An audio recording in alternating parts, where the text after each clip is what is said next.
шунавандаҳои азиз, ҳоло гуфтори сеюмро аз силсилаи хониши бадеӣ аз рӯи романи Сотим Улуғзода «Восе» дар қироати Муҳаммадҷон Шодиев шунавед. наздики саҳар аз Нозим одам омад. хабар овард ки Нозим қалъачаи амлокдории Ховалингро зер карда гирифт ва амлокдор Абдуқайюмбой ба дасти вай асир афтод. вай Нозим ғалла ва дигар ғаниматҳои ба даст даровардашро ғундошта бор карда то чоштгоҳ расида меояд. восе ва ёронаш аз ин хабар хушнуд шуданд.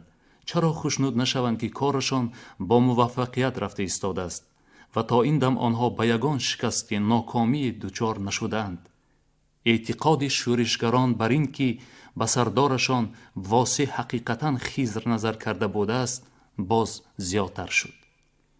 аз ҷониби балҷувон касе намеомад ва ҳеҷ ҷунбише дар он тарафҳо ҳис карда намешуд.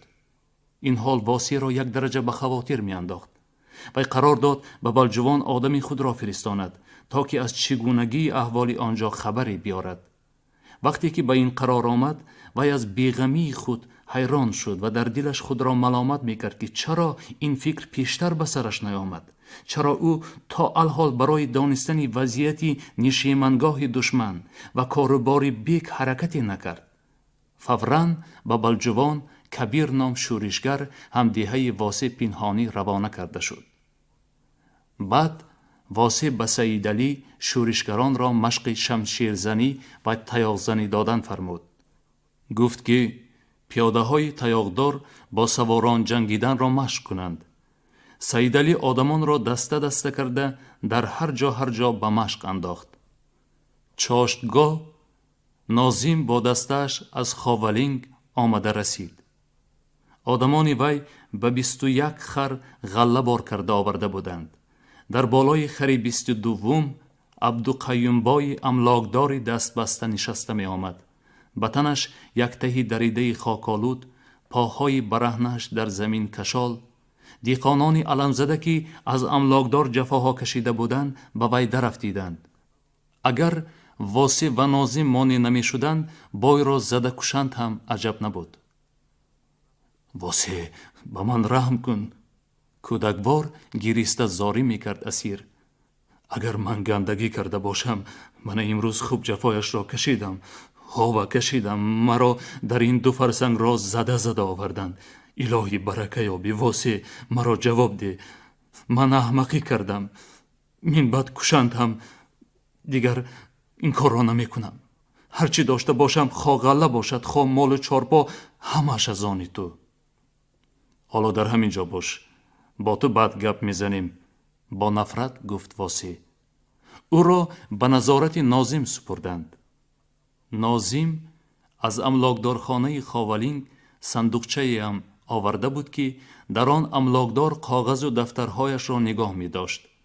аз сандуқча ҳуҷҷатҳои хироҷу закот ва ҷаримаҳо, васиқаҳо, рӯйхати диқонони қарздор ва боз як доман коғазҳои дигарро берун оварданд. як нафар шӯришгари кӯрсавод рӯйхатҳои қарздорони ушр, закот, қушпулӣ, аминона, мирона ва монанди инҳоро ба восе хонда дод. бо фармони восе ҳамаи ҳуҷҷатҳо ба оташи гулхан андохта сӯзонда шуданд. дар он дам шӯълаи оташ ҳам гӯё бо ҳамроҳии диҳқонон тантана мекард, ҷавлон мезад. ғалларо дафъатан бо осёбҳои наздику дуркашонда орд карда оварданд. 2-3 рӯза хӯроки шӯришгарон таъмин гардид.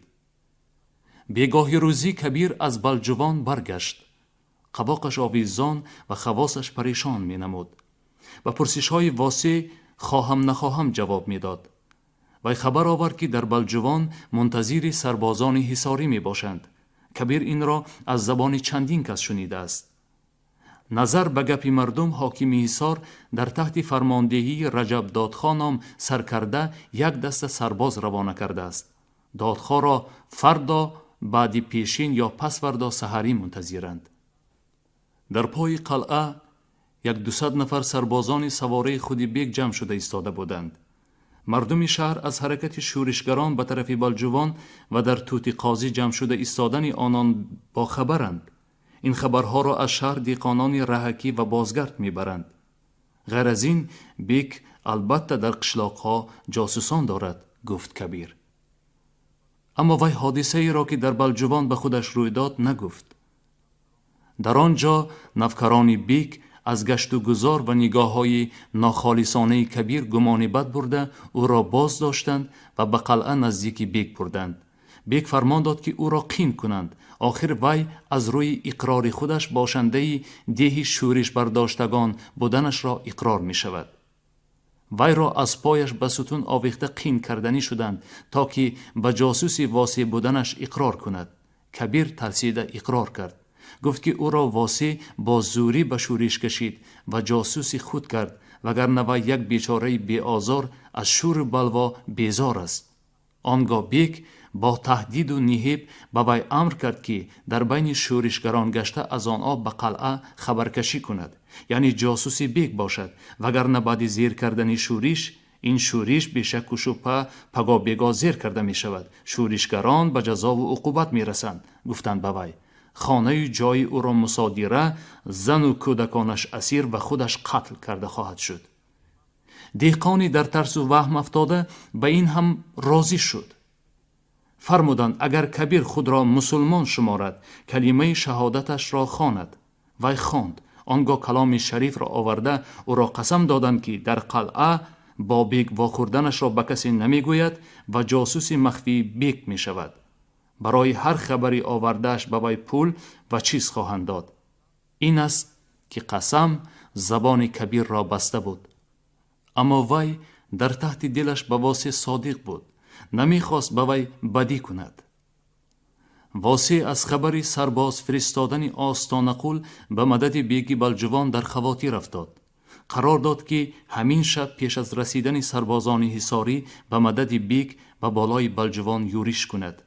وی فوراً سواری را به استقبال نظیر راهی آورده تعیین و تاکید نمود که او لااقل با نصف آدمان با قوت‌ترش از بامداد پگاه دیر نمانده به سرخاب دره رسیده بیاید. به تخمین واسی نظیر می بایست حالا به دره باریک نزدیک آمده باشد.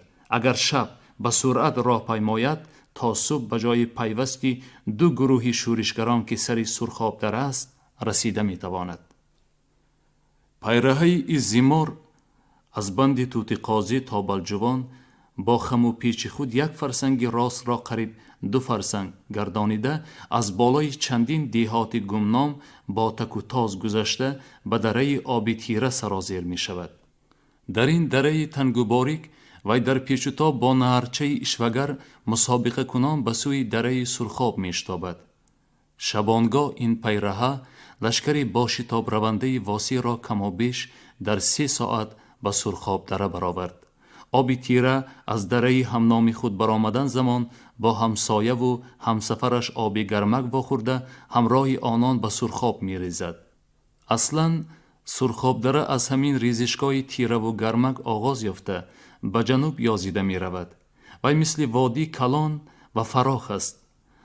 بندهای چارکنبیه، حیدر، صوفدره از جانب شمال خزیده آمده یک باره در اینجا قرار می گیرند و از بغل خود به سرخاب تندخو و تند رفتار را برآورده سر می دهند. سرخاب در 2 کیلومتر پایانتر از سری دره باز یک نهر دیگر آبی مزار را که همچنین از جانب شرقی آمده به این دره می براید با خود فرو می برد. در سرخاب دره به پایگاه بند حیدر چندین بیخ توتهای 100 ساله از ضعف پیری قامتهای خمیده و شاخهای کجوکلیبشان را راست کرده نتوانسته غریب و عاجز ایستادند که توده مسافران در راه مانده را به خاطر می آورند. نام این جای توتی بونی حیدر است. خرسنگ‌های کلان در گرد و پیش توتها خوابیده در این شب ستاره‌ها به نظر مثل خرانی می نمایند که در سایه آرمیده باشند. شورشگران در تگ همین توتها قرار گرفتند. راهپیمایی تیزی 3 ساعته پیاده ها را مانده کرده بود. 3 شورشگران عقب ماندند، نرسیدند. واسی لشکرش را در اینجا دم داده به عقب ماندگان و به نظیر نگران شد. مردم در آب خنک سرخاب دست و روی شستند و بعد جا جا 10 کسی 12 کسی دوره گرفته نشسته نان و تلقانهای باقی ماندهشان را تناول کردند. در راه ماندگان 2 3 آمده همراه می شدند. یک قسم آنها بیشتر سالخوردگان، کسلمندان نیامدند. در دیهه های قدی راه ماندند. به ترس و بیم افتادگان در ارضی راه به کنج و کنارها خزیده غایب گشته بودند. لشکری شورشگران از ترسوها بزدلها خالی نبود. نظیر پهلوان با 500 نفر شورشگران خود وقتی بامداد از دره رجب فقیر سرازیر شده آمد. در آن دره وی سید میرگن نام آشنایی داشت که دهقانان دره خود را به شورش خیزانده بود. پهلوان او را نیز همراهی خود گرفته آورد. واسی و نظیر به هم آغوش گشاده کتف به کتف مالیده واخوردی کردند، مثل اینکه یکدیگر را دیر باز ندیده پزمان شده باشند. اما این واخوردی بغلکش افاده حسیات اضطراب‌آمیز آنها بود از کاری بزرگی پرخطری در پیش ایستاده. برای احتیاط از هجوم احتمالی و ناگهانی بیک یک دسته شورشگران با تفنگ‌های بیردن و شکاری مسلح شده با فرمان واسی در بالای دیه سری مزار به تلی بلند شینک گرفتند. وی سید میرگنی رجب فقیری را سردار این دسته تعیین کرد. اگر سربازان پیدا شوند دسته میرگن باید تیراندازی کرده آنها را پیش آمدن نمی ماندند. چشمی روز کفیده دره را روشن کرد. 2 کیلومتر پایانتر در ساحل راست سرخاب قلعه حاکم نشین اوریان و هیبتناک به بالای شخی بلند قرار گرفته است. وی به یک طرز اسرارآمیز و خوف انگیز ساکت و آرام می باشد. در روبروی قلعه به ساحل چپ دریا در دهن دره آبی مزار، جایی که این آب به سرخاب می ریزد، درختزاری تیرگونی به نظر می رسد که از درونش چنارهای خشکیده سر، توپزده های پهناور و قیرغاچ های پیر قد کشیدند. اینجا یکی از مقدسات کوهستانیان مزار خواجه بلجوان می باشد. دیهه باریک و دراز به نام دیه سری مزار از مزار سر شده در پای قطار تالی بلند خزیده تا قریبی توتی بونی حیدر می رسد. در مقابل آن به کنار دیگری کناری راست دریا در مابین مسافه از توتی بونی حیدر تا قلعه دیهه خورترکی سرخکان در بغل شاخها و جریهای سرخ جای گرفته است. شعله آفتابی سر برآورده اما هنوز به شورشگران نمودار نشده به بالای قلعه تافت. آنگاه شورشگران در بالای دیوار قلعه سیاهی 3-4 نفر آدم را دیدند. در آنجا بیک میرزا اکرمبای و منصبداران وی ایستاده با دوربین اردوی شورشگران را نظاره می کردند. از جانب سرخکان 4 نفر سوار نمایان گردیدند. بی‌یراق شکارچی تیز چشم نظیر صاحب سله سفید را شناخت. حاجی یعقوب مدرس، گفت او به واسه. حاجی دامولا در جایی که میان روی پند و نصیحت لازم شود پیدا می گردد. معلوم می شود که بیک کار را با صلح و صلاح انجام دادن است. فکر کردند واسه و یارانش. جنگیدن نمی خواهد، بلکه با شورشگران گذشت کردن، طلبی آنان را قانع کردن می خواهد. اما حال اینطور نبود. وظیفه حاجی دامولای نصیحتگر هم این دفعه دیگر بود. گپ آن که سربازان حصاری به بلجوان نرسیده بودند. بیک رسیدن آنها را بعد 1-2 ساعت انتظار بود. غیر از این او لقایهای بلجوان را به اشتراک در فرونشاندن شورش راضی کرده بود. آنها در بلندی دیه ترکان که یک جزئی بلجوان است نو جمع شده ایستاده بودند. حالا تیار نبودند. بیک با فرستادن وکیلان خود به نزد واسی او را با گفتگوزار اندرمان کرده وقت را گذرانیدن می‌خواست. موافق تعلیمی که از آستانه قل گرفته بود وی قصد آن داشت که در این دره با قوه زیاد شورشگران را به محاصره گرفته یک بار پخش و نیست و نابود کند. خلق فرستادگان حاکم را خاموشانه و با نظری کنجکاوانه استقبال کردند. فرستادگان از دریا گذشته به نزدیک شورشگران رسیده قرار گرفتند. آنها غیر از حاجی یعقوبی خانفربیهی جاروبریش باز محرم باشی سالخورده حاکم و دو موسفیدی دیگر معتبران شهر بودند.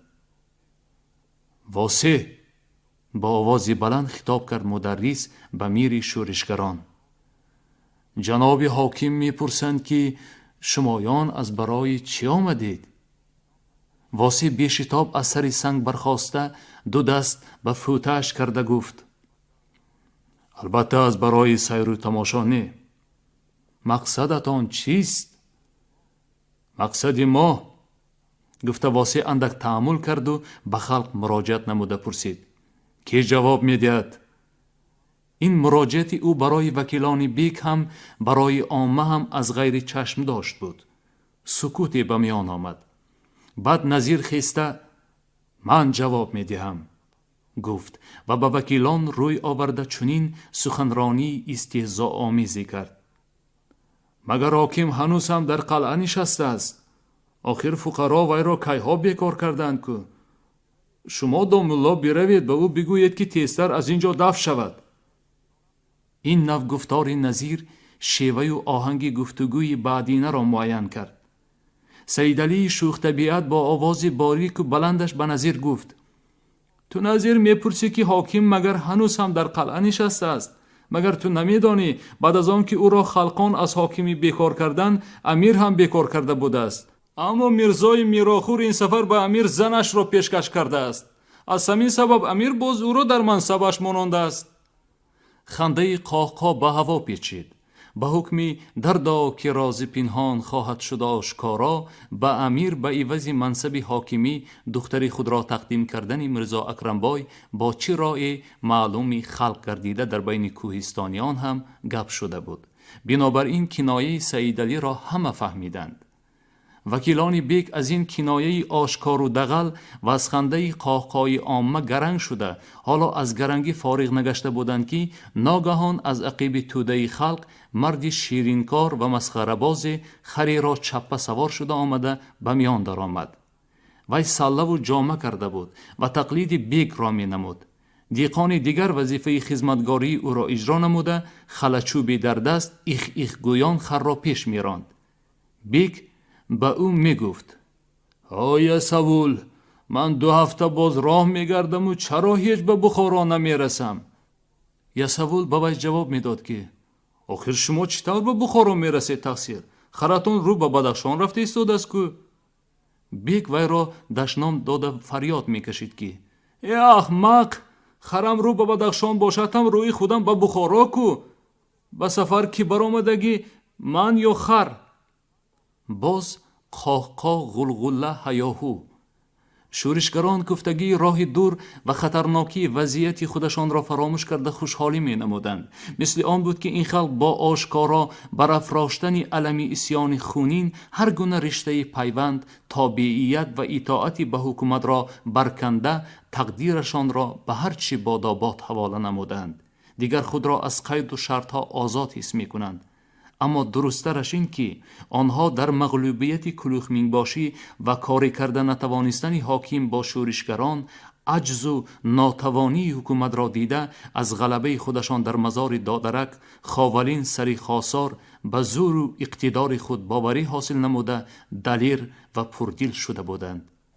واقعا هم فرار ننگین حاکم و کشته شدن زکاچی امیر در بلوای خاولینگ، تارمار کرده شدن دسته کلوخ باشی و کشته شدن خودی او تا الوقت برای جزا و عقوبت شورشگران قوه قضایی روانه کردن نتوانستن حاکم مگر ضعیفی او را نشان نمی دهد.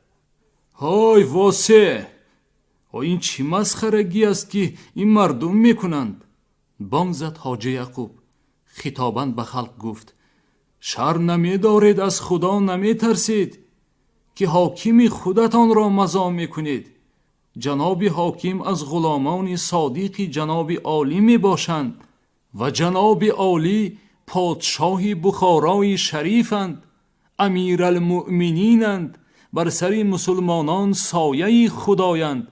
به حاکم بی حرمتی کردن، به پادشاه بی حرمتی کردن است که گناه عظیم می باشد. گناهگار نشوید مسلمانان، از خدا بترسید.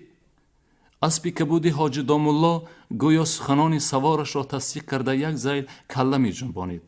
محرم باشی ترش روی در بالای زین با یک وقار و تکبر دسته قمچینش را برانش زیر کرده نشسته به ازدحام خلق پابرهنه یا موکی پوش، چرکین لباس و اکثر سر و تن دریده از زیر ابروانش با قرائت می نگریست. از ارباب های موسفید یکی بی‌پروا و خوابالود می نمود. احتمال تریاکی یا نشکش بود. دیگری پیرکی بردمی بیقرار سیر حرکت به سخنان حاجی دامالله ها گفته کلمه های آخرین او را تکرار می کرد. چرا مزاح می کنید؟ سایه خدایند. گناهی عظیم.